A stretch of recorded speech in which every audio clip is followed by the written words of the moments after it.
Yes okay sir okay ఒక నిమిషం Venkateswara S S S okay okay okay Venkateswara garu okay okay వస్తాను మళ్ళీ వస్తాను మీ దగ్గరికి యా ఓకే టైం అవుతుంది yeah Venugopal Reddy garu good morning. So నిన్న మోడీ గారు ఏం మాట్లాడారు సరే ఇప్పుడు వెంకటేశ్వర గారు చెప్పారు. సో ఆయన కలిసి నడవండి ఫెడరల్ సిస్టంలో ఉన్నాము ఈరోజు భారతదేశం అనేది రాష్ట్రాల సమైక్య. సో రాష్ట్రాల సమైక్య అన్నప్పుడు రాష్ట్రాన్ని కూడా కలిస్తేనే సెంట్రల్ అవుతుంది. సో మీరంతా కూడా నాతో కలిసి నడిస్తే తెలంగాణ అభివృద్ధి చెందుతుంది. ఈరోజు భారతదేశం అభివృద్ధి తెలంగాణ లాంటి రాష్ట్రాల అభివృద్ధితోటే సాధ్యమవుతుంది అనేటువంటి అంశాలు కూడా ఆయన చాలా పర్టికులర్గా చెప్పినటువంటి పరిస్థితి. సో రేవంత్ రెడ్డి చెప్పినట్టు రాజకీయాలు జోలికి దయచేసి వెళ్ళొద్దు అని చెప్పేసి ఆయన చెప్పారనేటటువంటి అంశాన్ని కూడా ఆయన ఒక ప్రధానిగా ఉన్నటువంటి వ్యక్తి మొత్తం ఆయన తగ్గించుకొని మాట్లాడినటువంటి పరిస్థితి. సో రాష్ట్రానికి అనుగుణంగా గతంలో మనం చూసాం ఈయన వస్తున్నారు అంటే మోడీ గారు వస్తున్నారంటే కేసీఆర్ అసలు కనపడకుండా పోయినటువంటి పరిస్థితి ముఖ్యమంత్రిగా ఉన్నటువంటి వ్యక్తి. కానీ నిన్న జరిగినటువంటి ఒక్క బీజేపీ ర్యాలీ మినహా మిగతా అన్ని కార్యక్రమాల్లో రేవంత్ రెడ్డి కనిపించినటువంటి సిచ్యువేషన్ ఉంది. సరే అది పక్కన పెడితే నిన్న మోడీ గారు మాట్లాడింది ఒకసారి విందాం మనం, ఎందుకంటే ఇప్పుడు వెంకటేశ్వర గారు దాని గురించి మాట్లాడారు కాబట్టి ఒకసారి అది ప్లే చేయండి పీసీఆర్. मैं रेवंता जी से कहूंगा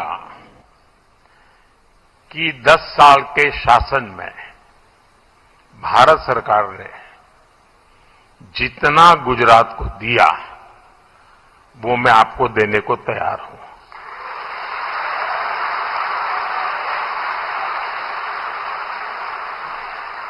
लेकिन मेरी जानकारी से मैं आपको बता देता हूं कि जैसे ही मैं ऐसा करूंगा आपको जो अभी मिल रहा है वो आधा हो जाएगा.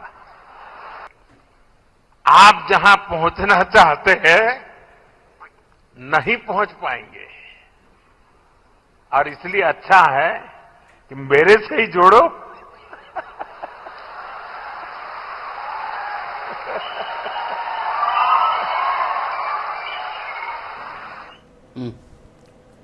యా సో విన్నారు సార్ వేణుగోపాల్ రెడ్డి గారు చాలా స్పష్టంగా చెప్పడం జరిగింది. గత 10 ఏళ్ల పాలనలో భారత ప్రభుత్వం గుజరాత్కి ఎంతైతే ఇచ్చిందో అది నేను మీకు ఇవ్వడానికి సిద్ధంగా ఉన్నా, అలా ఇస్తే ఖచ్చితంగా మీకు ఇప్పుడు ఇచ్చే దాంట్లో సగం అయిపోతుంది అని చెప్పేసి చెబుతూనే లాస్ట్లో ఒక మాట అన్నారు ఆయన.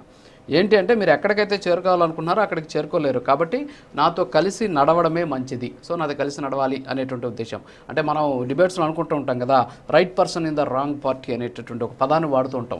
బహుశా అది కూడా అర్థమై ఉండొచ్చాము బహుశా. సో ఏమంటారు మీరు ఓవరాల్గా?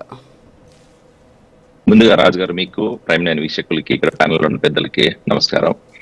ఇక్కడ ఈ డిస్కషన్ గురించి ఈ టాపిక్ గురించి మాట్లాడే ముందు ఒక 2-3 విషయాల గురించి చెప్పి తర్వాత మాట్లాడతాను. ఫస్ట్ వచ్చేసి ఇక్కడ ఇందాక పెద్దలు తిరుపతి గారు వెంకటేశ్వర గారు చెప్పినట్టు బీజేపీ